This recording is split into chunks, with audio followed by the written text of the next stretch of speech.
Hello everyone. So today we are going to discuss a very important topic from Unit 2. बच्चों, हम लोगों का Unit 2 का कल मैंने एक वीडियो बनाया था. आज हम लोगों का सेकेंड वीडियो हम स्टार्ट कर रहे हैं, जिसमें कि मैं बहुत इंपॉर्टेंट टॉपिक आपको समझाने वाली हूँ, टाइप्स ऑफ प्राइसिंग. कल मैंने आपको प्राइसिंग का मतलब बताया था कि प्राइसिंग जो होता है it is a process. Pricing क्या है? एक प्रक्रिया है जिसमें कि एक प्रोडक्ट की प्राइस तय की जाती है. ठीक है, तो प्राइस क्या है? एक प्रोसेस है. प्राइसिंग एक प्रोसेस है जिसमें कि एक प्रोडक्ट की प्राइस मतलब मूल्य जो कि हमें कस्टमर से लेना है वो डिसाइड किया जाता है. ओके, अब देखो प्राइसिंग के कितने टाइप होते हैं, कितने तरह से प्राइसिंग की जाती है.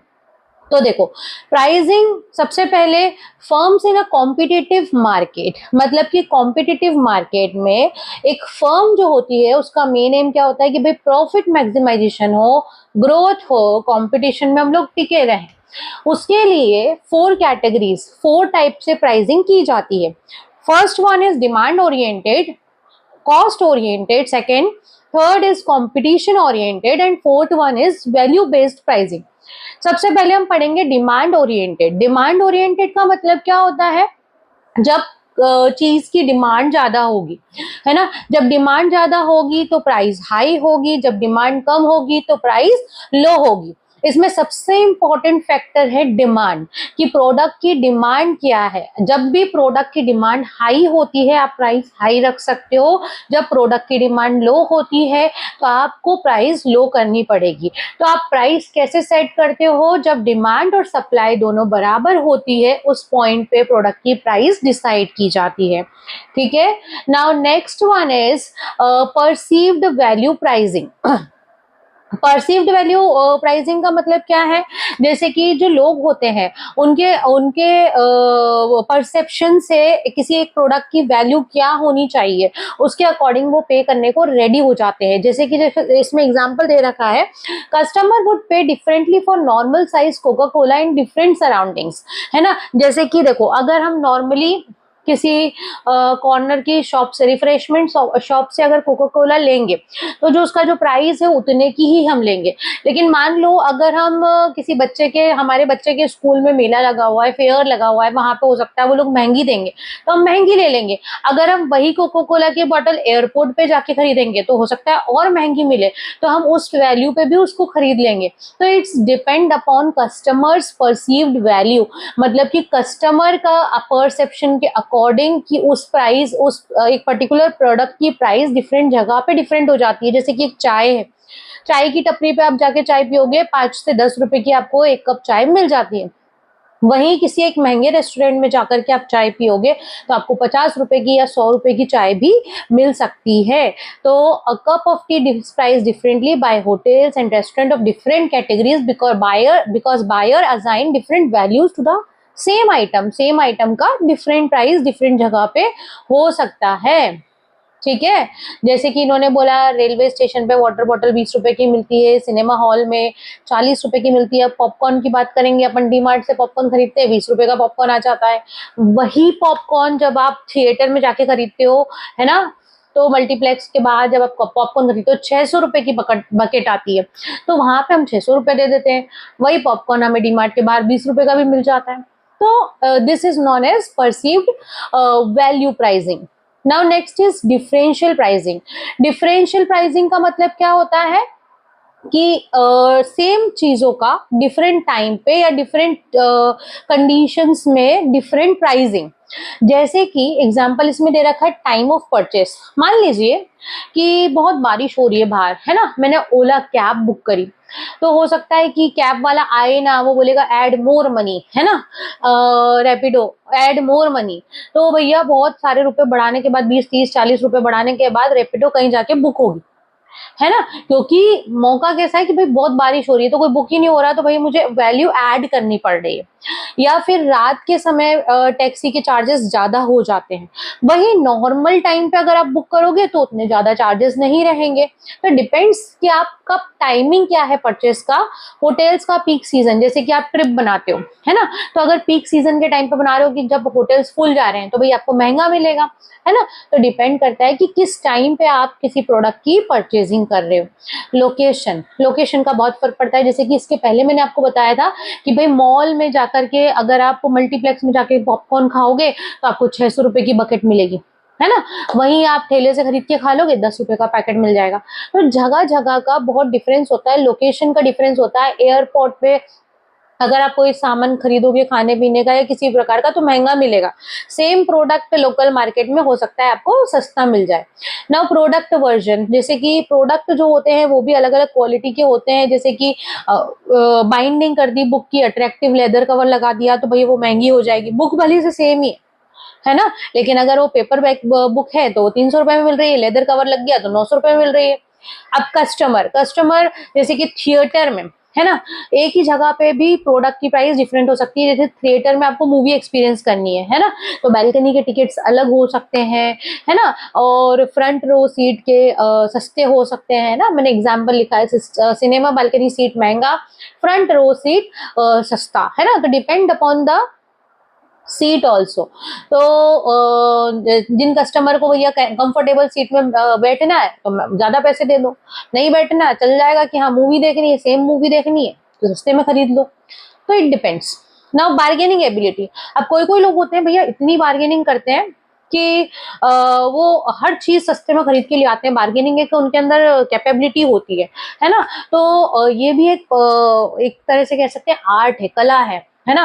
तो बार्गेनिंग एबिलिटी अगर आपके अंदर है तो हो सकता है कि आप वही प्रोडक्ट जो मैं महंगे में ला सकती हूँ, हो सकता है आप वही सस्ते में लेकर के आ जाओ, क्योंकि आपके अंदर बार्गेनिंग कैपेबिलिटी है।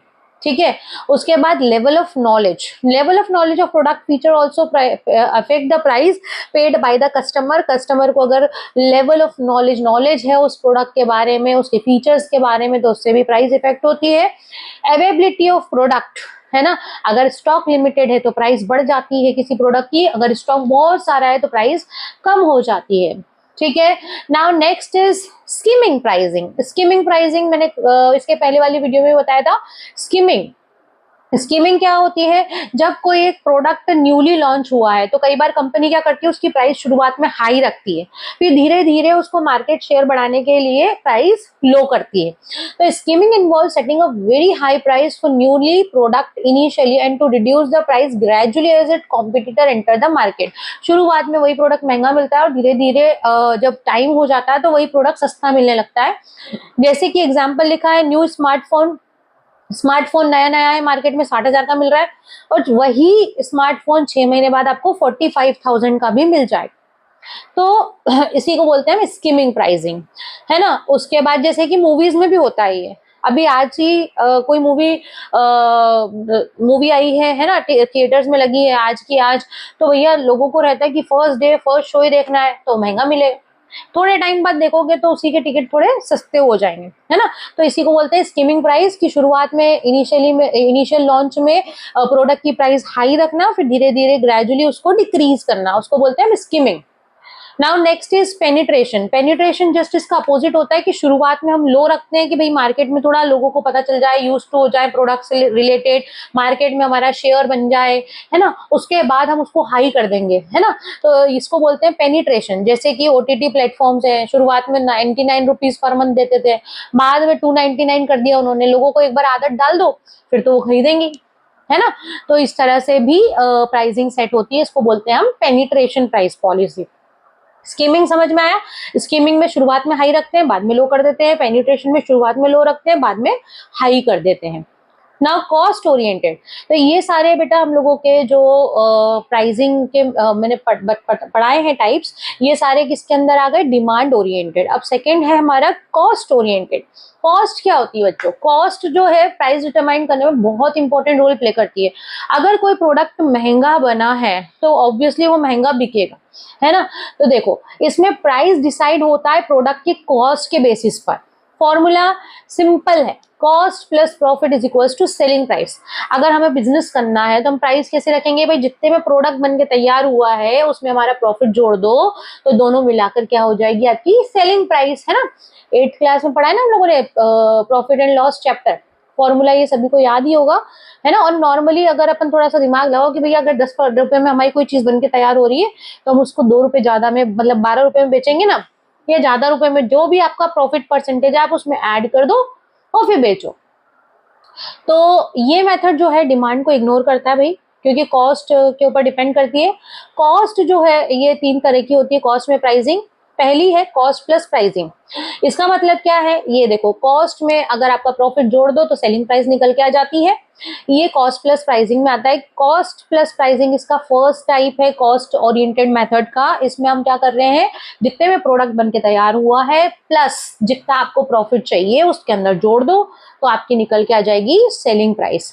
Cost plus pricing is advantageous as it tell firm what prices competitors are charging in the market, but it ignore replacement cost issue, है ना। It is advantageous because it tell us that at what price competitors are selling their product. Okay. Now next is markup pricing. Markup pricing का मतलब क्या होता है, देखो, एक set percentage होता है कि भाई इतना परसेंटेज तो हमको प्रॉफिट कमाना ही कमाना है, तो कस्टमर दुकानदार क्या करता है, एक मार्क लगा देता है कि भैया कॉस्ट इतने की है और आपने उसके अंदर 20% या 30% जो भी एड ऑन किया है तो वो परसेंटेज ऐड करके इतने की प्राइस हो गई है। तो markup is the difference between cost of a good और service and its selling price. Markup क्या है, सेलिंग प्राइस और कॉस्ट का डिफरेंस है, मार्क लगा देता है customer seller. These pricing policy is generally adopted by the resellers who obtain the product from producer or wholesaler use as a percentage increase on the top of a product cost to arrive at an initial place. Retailer apply a set of percentage for each product category according to their marketing objective.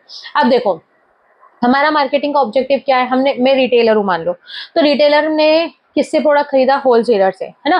तो producer wholesaler से निकलने के बाद जब product किसके पास आता है, retailer के पास आता है, तो रिटेलर क्या करता है, उसमें मार्क लगा देता है, मार्क प्राइस सेट कर देता है कि भाई इतना प्रॉफिट तो मुझे चाहिए, ठीक है, मैंने जितने में खरीदा था उस पर इतना परसेंटेज तो मुझे चाहिएगा। तो एग्जाम्पल, शॉपकीपर ने शर्ट में ₹500 में खरीदी थी, उस पर 20% मार्क लगा दिया, तो सेलिंग प्राइस हो गई ₹600, ठीक है। Now next is break even. Break even क्या होता है, जब कॉस्ट प्राइस सेलिंग प्राइस में कोई अंतर नहीं होता, मतलब कि आप जितने में बना रहे हो उतने में बेच रहे हो, ना प्रॉफिट हो रहा है ना लॉस हो रहा है, उसको हम बोलते हैं ब्रेक इवन, ठीक है। तो ब्रेक इवन का फॉर्मूला क्या होता है, जो फिक्स्ड कॉस्ट होती है और वेरिएबल कॉस्ट होती है ना, इनको कंपेयर किया जाता है। Break even pricing is the practice of setting a price at the point which with which a business will earn zero profit on a sale. कोई प्रॉफिट नहीं हो रहा, लॉस भी नहीं हो रहा, लेकिन प्रॉफिट भी नहीं हो रहा, उसको हम बोलते हैं break even. The cost of production is composed of fixed and variable cost. Cost of production जो होती है, फिक्स्ड और वेरिएबल कॉस्ट दोनों को मिलाकर बनती है। Variable cost of production arises on variable factor of production and increase with increased volume of production. Break even analysis uses market demand as a price of determination. BEP, break even point का formula क्या होता है, total fix cost divided by selling plus price per unit minus variable cost. ये formula होता है जब decide होता है बीईपी। बीईपी मतलब एक ऐसी कॉस्ट जिसपे आप बेचते हो प्रोडक्ट को, तो ना आपको प्रॉफिट होगा ना ही लॉस होगा।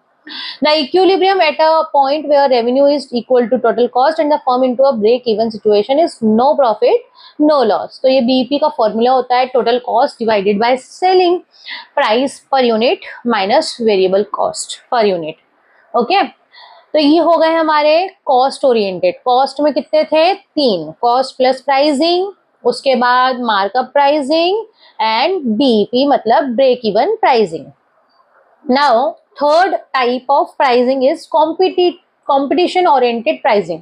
कंपटीशन के हिसाब से, भैया अगर मार्केट में कंपटीशन बहुत ज्यादा है ना तो प्राइसेस थोड़ी लो रखनी पड़ेगी, क्योंकि आपको कंपटीशन में टिके रहना है, मार्केट में बने रहना है ना, लोग आपका प्रोडक्ट खरीदे, आप ऐसा चाहते हो, तो क्या करना पड़ेगा, आपको प्राइसेस थोड़ी लो रखनी पड़ेगी। अब इसमें एग्जांपल क्या दे रखा है, जो example, Airtel initially kept high prices for its mobile services. Airtel ने शुरुआत में हाई प्राइसेस रखे थे, लेकिन फिर बाद में धीरे से एंट्री हो गई वोडाफोन की, आइडिया की, रिलायंस जियो की, तो फिर इनको भी प्राइस थोड़े कम करने पड़ गए कि भाई मार्केट में कॉम्पिटिटर बहुत सारे आ गए, अब उनसे कॉम्पीट करने के लिए क्या करना पड़ेगा, आपको भी प्राइसेस लो रखनी पड़ेंगी ना। अब देखो कॉम्पिटिटिव ओरिएंटेड की ये कुछ दे रखे हैं types. Going rate pricing fixing. Going rate का मतलब क्या होता है कि भाई मार्केट में जो चल रहा है ना, गो विद द फ्लो, मतलब कि मार्केट में जो चल रहा है आप भी वैसा ही करो। ऐसा नहीं कि आप अलग से ही आ गए कि बिल्कुल बहुत ज्यादा प्राइस रख रहे हो, तो भाई अलग से आप आ गए तो अलग से ही रह जाओगे, कोई भी आपका प्रोडक्ट नहीं खरीदेगा। है ना। जैसे कि इन्होंने बोला कि पेट्रोल पंप, सारे पेट्रोल पंप पे पेट्रोल एक ही दाम में बिक रहा होता है ना। क्या वो लोग डिफरेंट रखते हैं? नहीं रखते। तो the price as the market trend is going on, market में जो ट्रेंड चल रहा है उसके अकॉर्डिंग आप प्राइस रखो, उसको बोलते हैं going rate pricing. This method practice in such products which are easily available in the market and have no variant. ये प्राइस हम कब रखते हैं? जब एक परफेक्ट कंपटीशन एग्जिस्ट कर रहा होता है, मतलब कि मार्केट में किसी प्रोडक्ट की कोई कमी नहीं है, सिमिलर टाइप ऑफ प्रोडक्ट है जिसका कोई वेरिएंट नहीं। The marketer does not analyze the market for the intensity of demand or the perception of the value in the mind of buyer. It is not necessary that price should be same as the competitor or the industry leader. It could be little higher or lower than the price of industry leader. As the industry leader changes the price, the firm can increase or decrease the price accordingly. जरूरी नहीं कि बिल्कुल ही same रखो industry leader के, it could be little high और little bit लो, है ना। आप थोड़ी ज्यादा या थोड़ी कम भी रख सकते हो, है ना। डिपेंड करता है कि आपका माइंडसेट क्या है, आप क्या चाहते हो। आप प्रॉफिट ज्यादा चाहते हो, मार्केट शेयर ज्यादा चाहते हो, कि मार्केट में टिके रहना चाहते हो। देयर आर डिफरेंट ऑब्जेक्टिव्स, है ना। तो उसके अकॉर्डिंग आपका ऑब्जेक्ट क्या है, उसके अकॉर्डिंग आप प्राइस सेट करते हैं। Now next is sealed bid pricing. Sealed bid pricing का मतलब क्या होता है? जैसे कि आपने सुना होगा कि गवर्नमेंट के जो टेंडर पास होते हैं, है ना, कोई भी एक काम करने का एक टेंडर पास किया जाता है, अलग अलग कंपनी एक टेंडर फिल करती है, तो वहां पे बिडिंग प्राइस होती है। जो सबसे कम प्राइस कोट करेगा उसको प्रोजेक्ट मिल जाता है। तो जब कंपनी टेंडर के लिए बिड करती है, तो जो लोवेस्ट जो प्राइस कोट करेगा उसको टेंडर मिल जाएगा। गवर्नमेंट कंस्ट्रक्शन टेंडर, गवर्नमेंट ने टेंडर पास करा दी, गवर्नमेंट ने बोला कि भैया चलो ये रोड बनानी है, बताओ कौन कम में बनाएगा। आपने कम प्राइस कोट कर दिया, आपको प्रोजेक्ट मिल गया, है ना। तो ये सब सील्ड बिड प्राइसिंग होती है। Now next is discriminating pricing. Discriminating का मतलब पहले भी मैं समझा चुकी हूँ कि जब सेम प्रोडक्ट और सर्विसेज, है ना, अलग अलग जगह पे अलग अलग डिफरेंट रेट्स में बिक रही है। जैसे कि Indian railway charges lower fair for students, discrimination हो रहा है, सेम चीज का डिफरेंट प्राइस। जैसे कि स्टूडेंट्स का अलग से पास बन जाता है, बुजुर्गों का अलग से बन जाता है कि भाई इनका जो टिकट है वो थोड़ा कम लगेगा। Discrimination on the basis of product, bathing soap होता है, कोई सा 2 रुपए का बिक रहा है, कोई सा 50 रुपए का मिल रहा है ना।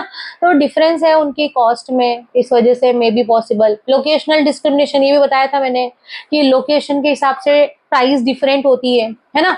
जैसे कि वही चीज एयरपोर्ट पे महंगी मिलेगी, नॉर्मली मार्केट में आपको सस्ती मिल जाएगी, है ना।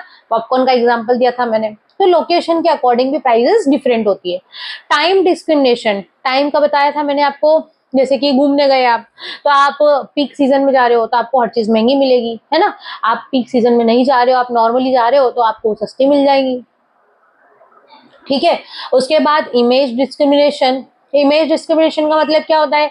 जैसे कि किसी चीज की पैकेजिंग बहुत अच्छी है तो अट्रैक्ट कर रही है, तो वही चीज महंगी मिल जाएगी। जैसे कि इसमें एग्जांपल दिया है, एक ऑर्डिनरी बॉटल में आप परफ्यूम को भर देते हो, सेम परफ्यूम है, महंगी बॉटल फैंसी बॉटल में भर दिया तो वही महंगा बिक रहा है, ऑर्डिनरी बॉटल में भर दिया तो वही सस्ता बिक रहा है ना। तो दिखने का भी तो पैसा है ना। तो इमेज डिस्क्रिमिनेशन भी होता है, ठीक है। तो ये सब किसके अंदर आ गए हमारे? कंपटीशन के अंदर, है ना। कॉम्पिटिटिव प्राइसिंग के अंदर हमने ये सारी चीजें पढ़ी हैं। इसके बाद हमारा लास्ट है value based pricing. Value based pricing मतलब कि वही जो अपन ने ऊपर पढ़ा था ना, वैल्यू से रिलेटेड, कि कस्टमर के दिमाग में परसेप्शन है किसी चीज का और वैल्यू है। जैसे कि लग्जरी ब्रांड है ना, तो लग्जरी ब्रांड है तो हमको पता है कि महंगा ही आइटम बिकेगा, आप लग्जरी के पीछे भाग भी रहे हो, है ना। मतलब आप ऐसी चीजें सस्ती देख रहे हो, सब्जी वालों से मोल भाव कर रहे हो, है ना। ठेलों पे खड़े होके बोल रहे हो नहीं नहीं ये 60 रुपए का नहीं, हम तो 40 देंगे। लेकिन जब आप ब्रांडेड शॉप पे जा रहे हो, अगर ब्रांडेड प्रोडक्ट खरीद रहे हो, तो वहां पे कोई भेदभाव नहीं हो रहा, वहां पे आप उनसे कम करने का बोल ही नहीं रहे, क्योंकि आपके दिमाग में एक परसेप्शन है कि भैया ये तो महंगी चीज है, आप खरीद लोगे, है ना। स्टारबक्स पे गए, आपने कॉफी पी ली महंगी, है ना, वहीं आप 10 रुपए की कॉफी पी रहे हो टपरी पे जाके, चाय की टपरी पे जाके, है ना। तो ये सब चीजों का मतलब क्या होता है? Value perception, value based pricing होती है। Value based pricing is a pricing strategy which set prices primarily according to the perceived or estimated value of product or service to customer rather than cost. Cost यहाँ पे matter नहीं कर रही, यहाँ पे value matter कर रही है। देखो चाय जो है या कॉफी जो है कितने की बन जाएगी? है ना, कितने की बन जाएगी। अगर आप एक महंगे रेस्टोरेंट में जाके कॉफी पियोगे तो वही कॉफी वो आपको बहुत महंगे दाम में देगा, वही जो आपने बहुत सस्ते में आप पी सकते हो, है ना। तो it's totally depend upon perception, है ना।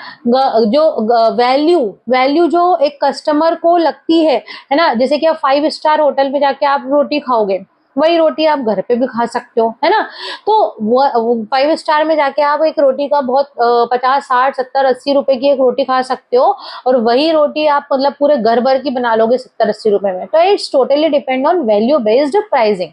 क्या वैल्यू रखता है आपका प्रोडक्ट कस्टमर की नजरों में, rather than its cost of product। cost तो यहाँ पे मैटर ही नहीं है। In this type of pricing, price of product is determined on customer preferences of value rather than seller's cost।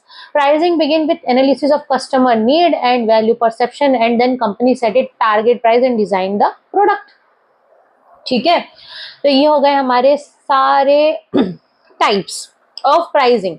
अब मेजर प्राइसिंग मेथड्स कौन कौन सी होती है, इनमें से बहुत सारी रिपीट होगी जो हम पढ़ चुके हैं। मेजर प्राइसिंग, ज्यादातर कंपनी कौन सी प्राइसिंग मेथड्स यूज करती है। तो first is competitive pricing, as we have already studied. Competitive क्या होता है, जहाँ पे कंपटीशन मैटर करता है, भाई कंपटीशन तगड़ा है, ज्यादा है, तो आप कम प्राइस रखो, है ना।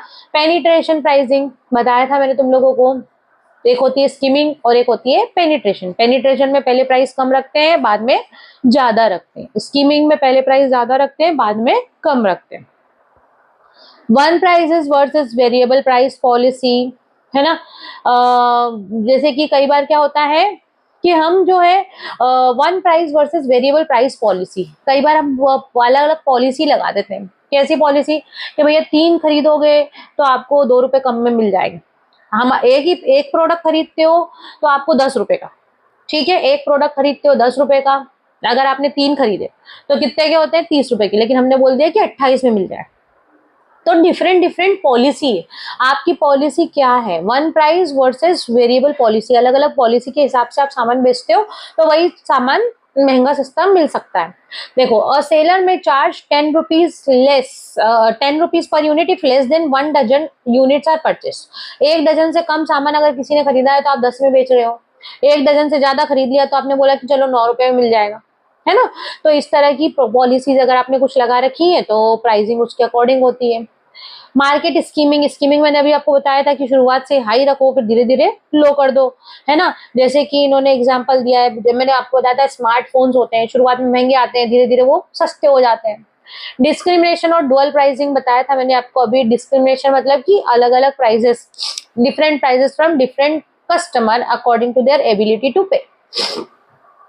प्रीमियम और प्रेस्टीज प्राइसिंग, भाई ब्रांडेड प्रोडक्ट है, जो लोग अच्छे प्रीमियम प्रोडक्ट खरीदना चाहते हैं उनके प्राइसेस ऑब्वियसली हाई होंगे। जैसे कि इन्होंने ब्रांड का एग्जांपल दे दिया कि आप भाई वेन्यूजेन के शर्ट्स खरीदोगे, लोकल ब्रांड के खरीदोगे, दोनों में डिफरेंस आएगा ना ऑब्वियसली। अगर ब्रांडेड प्रोडक्ट खरीदोगे तो वो महंगे आएंगे, है ना। तो प्रीमियम या प्रेस्टीज प्राइसिंग। उसके बाद लीडर प्राइसिंग। लीडर प्राइसिंग क्या होती है, भैया जो मार्केट में लीडर है उसने जैसी प्राइस रख रखी है उसको बोलेंगे leader pricing. Under this method of pricing the prices of one और few item may be cut temporarily to attract the customer. Such product are called loss leaders. Loss leader product are mostly popular, है ना। मतलब कई बार क्या करते हैं हम market में कोई प्रोडक्ट को पॉपुलर बनाने के लिए उसकी एक आध प्राइस में से कुछ चीज कट कर देते हैं कि हाँ भाई इसका पैसा नहीं लेंगे मार्केट में कस्टमर से, बस हमारा प्रोडक्ट चलना चाहिए। तो ऐसे प्रोडक्ट को क्या बोलते हैं, loss leader. Loss leader products are mostly popular, ज्यादातर पॉपुलर हो जाते हैं, एडवर्टाइज हो जाते हैं और परचेस्ड, ज्यादातर लोग खरीदेंगे। ऑब्वियसली कम का सामान है तो खरीदेंगे। साइकोलॉजिकल प्राइसिंग, अब आप मॉल में जाते हो, आपने कई बार देखा होगा 99 रुपीज। क्या होता है 99? 100 रुपए का ही हो गया ना प्रोडक्ट, लेकिन आपके दिमाग में साइकोलॉजी मैटर करती है भाई, है ना। 199 199 आपको लगता है सस्ता है, लेकिन है तो 200 का ही वो प्रोडक्ट, पर प्रोडक्ट की प्राइसिंग ऐसी रखी है जो दिमाग में मतलब आपकी साइकोलॉजी के साथ खेलती है ना। कस्टमर को लग रहा है कि वाह भाई हम तो सस्ता खरीद रहे हैं, 999 का प्रोडक्ट खरीद के लाए, मतलब कि हम तो 100 की लेवल में ही है, 1000 में गए नहीं, जबकि वो तो 1000 रुपए का ही प्रोडक्ट है ना। तो इस तरह से कुछ अलग से नंबर्स रख दिए जाते हैं प्राइस के, तो वो कस्टमर को लगता है कि सस्ता है। उसके बाद price lining. This method is used extensively by retailers. In this, a retailer usually offer a good, better and best assortment of product at different price level. For example, a retailer of ready-made shirt may sell them at 3 price lining. मतलब कि एक readymade shirt का retailer जो है वो अपने product को अलग अलग प्राइसेस में बेच सकता है. लो क्वालिटी मतलब कि देखो उसके पास हर तरह के कस्टमर आ रहे हैं, है ना. 90 रुपए का शर्ट भी खरीदने आ रहे हैं लोग बाग, 150 रुपए का खरीदने भी आ रहे हैं, 500 रुपए का भी खरीदने में आ रहे हैं. तो उसके पास सब तरह की वेरायटी है कि भाई हाँ तुमको अगर खरीदना है तो हमारे पास 90 का भी मिल जाएगा, 150 का भी मिल जाएगा, 500 का भी मिल जाएगा. इसी को बोलते हैं हम प्राइस लाइनिंग, है ना. एक पर्टिकुलर प्रोडक्ट के आपके पास हर तरह के कपड़े हैं, हर तरह का प्रोडक्ट है कि आपको सस्ता चाहिए सस्ता भी है, महंगा चाहिए महंगा भी है, ठीक है. मीडियम रेंज का चाहिए तो वो भी है. तो ये हो गया प्राइस लाइनिंग. उसके बाद resale price maintenance. Resale price maintenance का मतलब क्या होता है? देखो इसके अंदर 3 पार्टीज इन्वॉल्व है. कौन कौन सी? एक तो होते हैं मैन्युफैक्चरर, एक होते हैं होलसेलर, एक होते हैं retailer. Under this policy the manufacturer set the price below which his or her manufactured product will not be sold to the distributor or customer. He or she may enter into a formal agreement with the distributor of product to not sell below this fixed price in any situation. Manufacture क्या करता है? Price fix कर देता है, बोलता है भाई wholesaler को कि इससे कम में बिकना ही चाहिए, है ना. ये जो है ये फिक्स्ड प्राइस है. तो रीसेल प्राइस मैनेजमेंट में क्या होता है कि 3 पार्टीज कौन कौन सी इन्वॉल्व है? मैन्युफैक्चरर, रिटेलर है और कंज्यूमर है ना. तो जो डिस्ट्रीब्यूटर है वो मैन्युफैक्चर जो है वो बोल देगा डिस्ट्रीब्यूटर को कि भैया इससे कम में ये प्रोडक्ट नहीं बिकना चाहिए. Now everyday low pricing. इसका मतलब क्या होता है कि धीरे धीरे किसी चीज की जो वैल्यू होती है ना उसमें कमी आती है. जैसे कि मान लो इसमें एग्जांपल दे रखा है वेजिटेबल का, वही लेते हैं. मान लीजिए मटर का सीजन आया, है ना. मटर को सभी को पसंद होते हैं ना, पीस बहुत अच्छी लगती है, मटर के पराठे, मटर के समोसे, पोहे, है ना. तो हम सब मटर बहुत पसंद करते हैं. तो जब शुरुआत में मटर आती है ना बहुत महंगी आती है ना. और शुरू में सबको ज्यादा शौक रहता है, वो शुरू में खरीदते हैं सब, भैया बहुत महंगी आएगी तो भी खरीद लेंगे, ठीक है. और धीरे धीरे वही मटर सस्ती होती चली आती है. एवरी डे लो प्राइस. धीरे धीरे वही मटर सस्ती हो जाएगी. अब गाजर का सीजन आता है, शुरू में हम गाजर बहुत महंगी खरीद लेते हैं, भैया हमको महंगी गाजर खरीदेंगे पर गाजर का हलवा खाना है. तो ये सब चीजें भी होती है. एवरी डे लो प्राइसिंग का मतलब क्या है? धीरे धीरे प्रोडक्ट की प्राइस, वही प्रोडक्ट की प्राइस धीरे धीरे कम हो जाती है. अर्ली आवर्स में वही प्राइस ज्यादा होती है, लेट आवर्स में कम हो जाती है, ठीक है. इसमें ये भी समझ सकते हैं कि जैसे early every day low pricing, ये भी समझ सकते हैं कि भाई सुबह सुबह अगर आप सब्जी लेने जाओगे तो बहुत महंगी मिलेगी, लेकिन शाम तक जाओगे तो थोड़ी सस्ती हो जाएगी, है ना. तो सुबह सुबह वो फ्रेश भी आती है, शाम को थोड़ी फ्रेशनेस उसकी चली जाती है. तो लेट आवर्स में कोई प्रोडक्ट जो है वो महंगा बिकेगा, सस्ता हो जाएगा. Now team pricing. This is the last type of pricing which we have to study. Team pricing का मतलब क्या होता है?